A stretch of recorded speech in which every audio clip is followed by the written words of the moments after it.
Asia কাপে বাংলাদেশ খেলবে Hong Kong এর সাথে, খেলবে শ্রীলঙ্কার সাথে, খেলবে আফগানিস্তানের সাথে। বাংলাদেশ দলের প্রতিপক্ষ চূড়ান্ত হয়ে গেছে। এখন বাংলাদেশের পরিকল্পনা কি হবে, বাংলাদেশ দল কেমন হবে, অথবা বাংলাদেশের সম্ভাবনা কতটুকু, সেই সব নিয়েই কথা বলতে চাই। প্রথমত, যে বাংলাদেশ দলটা কেমন হতে পারে। আমরা সবশেষ দুইটা সিরিজ দেখেছি, শ্রীলঙ্কা এবং পাকিস্তান সিরিজ। দুই সিরিজে বাংলাদেশ দল সফল হয়েছে, জিতেছে। সেখান থেকে খুব একটা বেশি পরিবর্তন হয়তোবা আমরা দেখব না। কি পরিবর্তন হতে পারে? আমরা সবাই জানি যে দুইটা জায়গা নিয়ে অনেক আলোচনা হচ্ছে, বাকি 13টা জায়গা অথবা 12টা জায়গা অনেকটাই নিশ্চিত।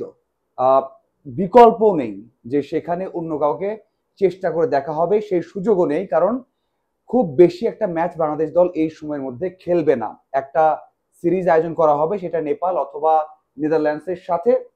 কোনোভাবে সেই সিরিজটা না হলে দেশের মাটিতে অন্য কোনো দলের সাথে মানে ভাগাভাগি হয়েই কিন্তু মানে বাংলাদেশ দলের মধ্যেই ভাগ করে ম্যাচ হতে পারে। এখন আসা যাক, কোন 12 জন বা 13 জন নিশ্চিত। আপনি যদি দেখেন যে পেস ডিপার্টমেন্ট, সেখানে মোটামুটি নিশ্চিত যে জুনিয়র সাকিব, শরীফুল, মুস্তাফিজ এবং তাসকিন, এই 4 জন নিশ্চিত।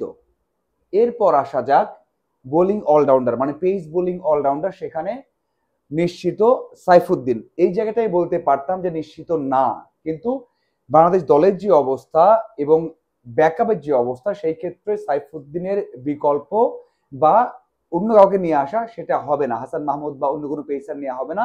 সাইফুদ্দিন থাকলে ওই যে 6 বল খেলা 7 বল খেলার মতো একটা ভরসা পাওয়া যায়। তো এই 5 জন পেস বোলার।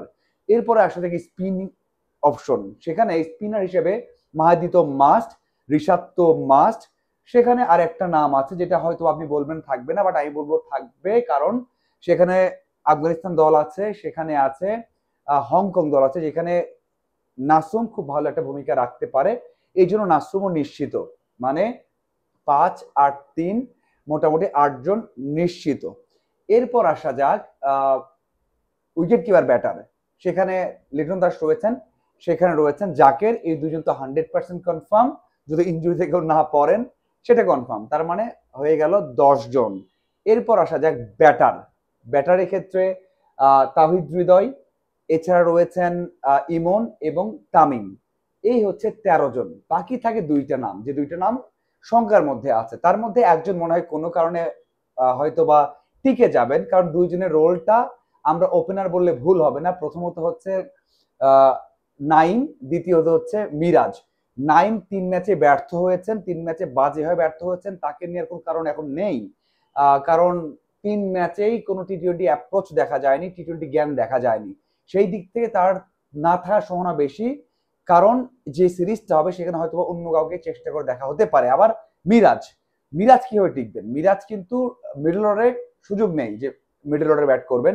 সুযোগ আছে ওপেনিং অথবা 3 বা 4 নম্বরে ব্যাকআপ হিসেবে। এমনটা নয় প্রত্যেক ম্যাচ খেলবেন, ব্যাকআপ হিসেবে। এই দুজনেই ব্যাকআপ। কিন্তু ভালো কোনো ব্যাকআপ দেখা হবে কিনা, ভালো ব্যাকআপ কে, পেছনে কে আছে, মানে অদূর ভবিষ্যতে কে খেলেছে বা খুব নিকটতম অতীতে কে খেলেছে, সেটা খুঁজে পাবেন? সেটা কিন্তু খুঁজে পাবেন না। একজনে আছেন, সৌম্য সরকার। সৌম্য সরকারের উপর ভরসা নেই, এই টিম ম্যানেজমেন্ট ভরসা রাখেনি, ভরসা রাখতে পারছে না। অন্যদিকে আরেকটা নাম যেটা বললাম, যে মিরাজকে তো দরকার হয় না ওপেনার ছাড়া বা টপ অর্ডার ছাড়া, বোলিং অপশনও দরকার হয় না।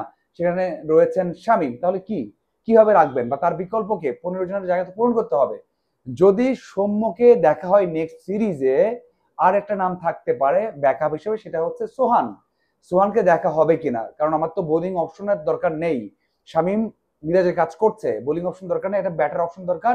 মিডল অর্ডারে দরকার হতে পারে বা টপ অর্ডারে খেলতে পারেন, এমনটা হতে পারে। সেটা সৌম্য অথবা হতে পারে না, হতে পারে সোহান। সেটা কি করবে নাকি অন্য কেউ আছে? অন্য কেউ তো এর মধ্যে নেই। হয়তোবা সাইফের কথা বলতে পারি, যিনি কিনা খেলেছেন এই যে গ্লোবাল সুপার লিগে, ভালো করেছেন। সাইফও থাকতে পারে, কিন্তু এই বিসিবি তাকে তো চিন্তা করে টেস্ট ক্রিকেটার হিসেবে। তাকে কি বাজিয়ে দেখবে নাকি দেখবে না? এই 3টা নামই আমার মনে হয় মোটামুটি সামনে আছে। আরো 2-1টা থাকতে পারে নাম, কিন্তু সেই 2-1টা নামের মধ্যে ট্রাই করা হবে কিনা সেটা আমি নিশ্চিত নই। তবে নেক্সট সিরিজে আমার মনে হয় 1টা বা 2টা পরিবর্তন থাকবে এশিয়া কাপের আগে ভালো ব্যাকআপ দেখার জন্য। আপনার কি মনে হয় সেটা অবশ্যই জানাবেন। এখন আসা যাক সম্ভাবনা। বাংলাদেশ দল এশিয়া কাপে কেমন করতে পারে।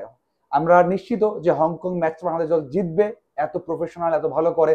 যদিও ভয় হয় যে বাংলাদেশ দল জিততে পারবে কি না, নিশ্চিত বললাম হয়তো এটাও হেরে যেতে পারে, সেই অভিজ্ঞতা বাংলাদেশ দলের আছে, ঘরের মাটিতে হেরেছে। সেটা একটা বিষয় তো অবশ্যই রয়েছে, বড় বড় ছোট দলের বিপক্ষে হারের রেকর্ড। তো তারপরেও ধরে নিলাম সেই ম্যাচটা বাংলাদেশ দল জিতবে। বাকি দুইটা ম্যাচ আফগানিস্তান এবং শ্রীলঙ্কা, শ্রীলঙ্কাতে বাংলাদেশ দল সিরিজে জিতেছে, তার মানে কি এখানেও জিতবে? নাকি ওই যে হাসারাঙ্গা ব্যাক করবে, দল স্ট্রং হবে, সেখানে স্পিন অ্যাটাক হলে বাংলাদেশ দল হেরে যেতে পারে, সেই ভয় তো থাকছেই।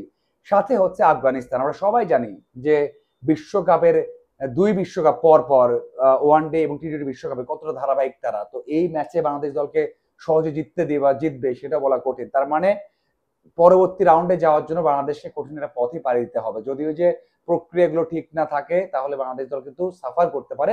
তবে আমি আশাবাদী যে প্রথম রাউন্ড পার হয়ে বাংলাদেশ দল দ্বিতীয় রাউন্ডে অবশ্যই যাবে এবং ভালো করবে। এই যে দুটো ব্যাকআপ নিতে পারলে, ধারাবাহিক হতে পারলে অবশ্যই ভালো করবে। আপনার কি মনে হয় অবশ্যই কমেন্ট করে জানাবেন। তবে আমার মনে হয় অবশ্যই অবশ্যই এবারে এশিয়া কাপটা অনেক ভালো হবে এবং বাংলাদেশ দলকে সাফার করা লাগতে পারে যদি কোনো কারণে ছোট ভুলগুলো আবারও করে। ধন্যবাদ সবাইকে সাথে থাকার জন্য।